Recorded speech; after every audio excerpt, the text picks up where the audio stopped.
Sementes de Fé.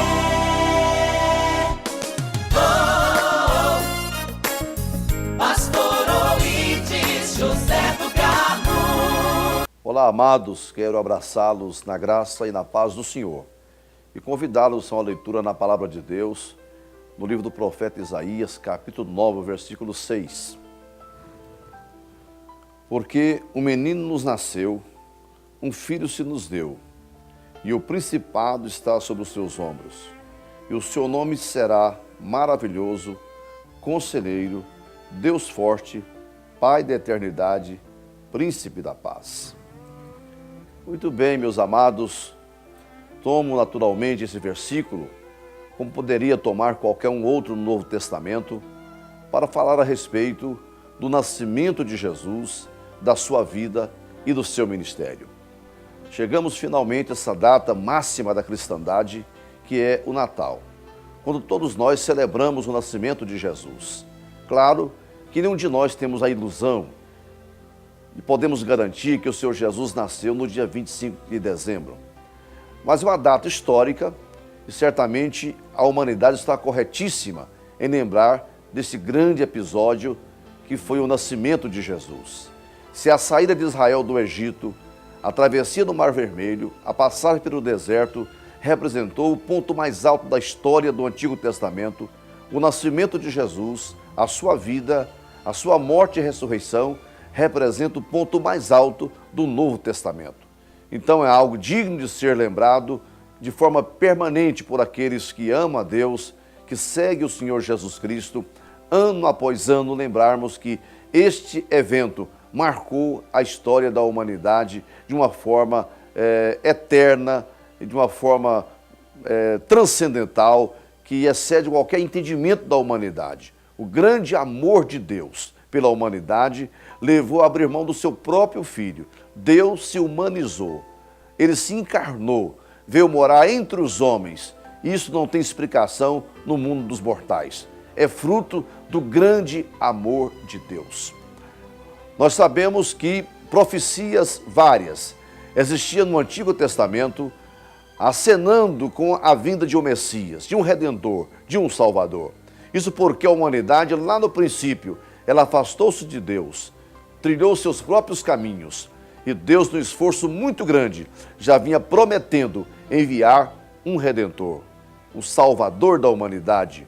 Para Israel seria o seu Messias, aquele que viria redimir Israel de governos tiranos que haviam invadido a terra da Palestina e que humilhava a descendência de Abraão.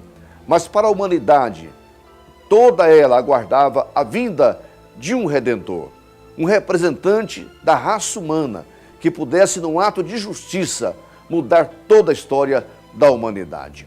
Assim que profetas e mais profetas Deus utilizou para falar da vinda do Salvador. E nesta passagem, o profeta Isaías foi tremendamente usado por Deus, como se estivesse presente no episódio do nascimento de Jesus, 700 anos de isso acontecer.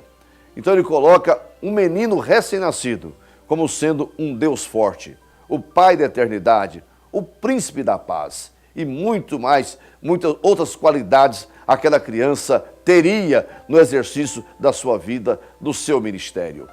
Eu imagino que não foi fácil para o Senhor Jesus humanizar, tornar-se o Emanuel, Deus conosco, deixar a glória celestial, a sua própria divindade, porque a Bíblia diz que ele esvaziou-se de si mesmo e assumiu a forma de servo, e foi obediente até a morte e morte de cruz.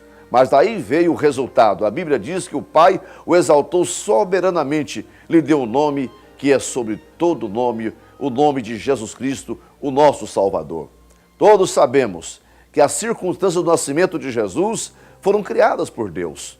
Havia naquela época, mais do que nunca, uma grande expectativa a respeito de um Redentor para a nação israelita. A Bíblia diz que o Império Romano convocou um recenseamento.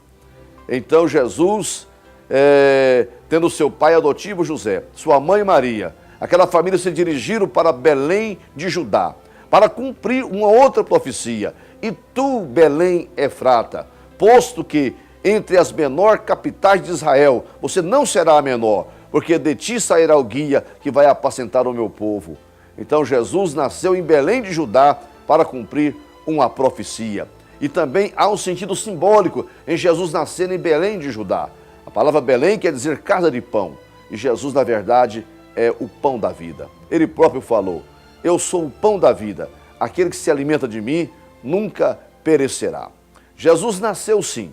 E ele veio fazendo parte de um grande projeto eterno de Deus, de resgatar a humanidade do pecado. Quando o Senhor falou com Maria, ele falou: ele salvará o seu povo dos seus pecados. O menino que vai nascer de ti será o salvador do mundo. Veja o espanto para aquela jovem mulher. Ela se colocou tão indigna, né? Diante daquela possibilidade de vir a ser a mãe do Salvador do mundo. Mas ela foi de fato agraciada por Deus, escolhida por Deus para trazer à luz o Filho de Deus. Essa profecia de Isaías, ela é muito esclarecedora, porque ela diz lá: um menino nos nasceu, um filho se nos deu. Isso é bom que se esclareça, porque Deus não nasceu. O que nasceu foi um menino, foi um homem. Esse sim nasceu. Agora o filho de Deus não nasceu, ele foi dado. A Bíblia diz que Deus amou o mundo de tal maneira que deu o seu Filho unigênito, para que todo o que nele crê não pereça, mas tenha a vida eterna. Então Jesus, como Deus, ele não nasceu porque ele sempre existiu. Ele é de uma eternidade a outra eternidade. É bom que entendamos isso. Ali não estava o menino Deus, ali estava um menino que nasceu e que Deus ia utilizar aquele corpo para Deus caminhar por essa terra, para viver entre os homens, para trazer a salvação, o evangelho de salvação para toda a humanidade. O nascimento de Jesus marca, sim, a minha e a sua história. Todo homem e toda mulher deve ter a sua história dividida em duas partes: antes de Cristo e depois de Cristo. Sabemos que a vinda de Jesus dividiu exatamente a história em duas partes. Qualquer historiador, ao citar um fato, necessariamente ele precisa citar se foi antes de Cristo ou depois de Cristo. Tal é a importância da vinda do Filho de Deus a este mundo, numa circunstância muito simples, muito humilde, porque já havia a profecia dizendo que ele foi surgindo como raiz de uma terra seca, não tinha parecer, não tinha formosura. Jesus não veio com aspecto externo.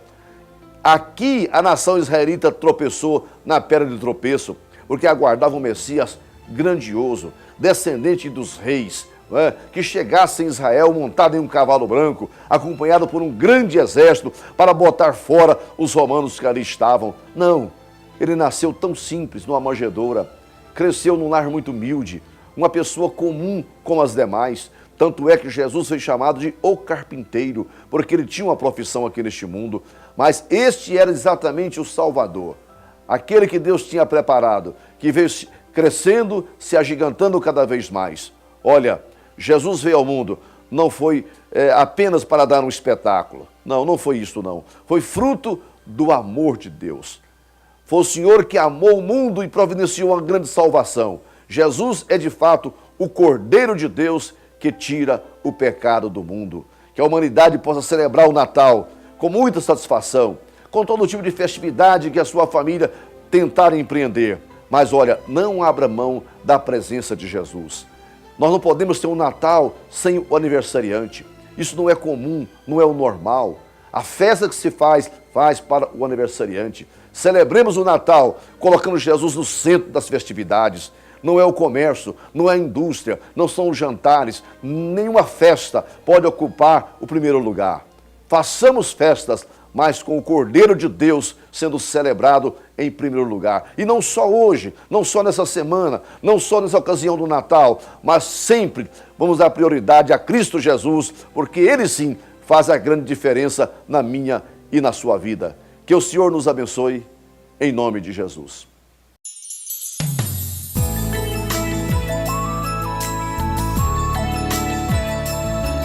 Sementes de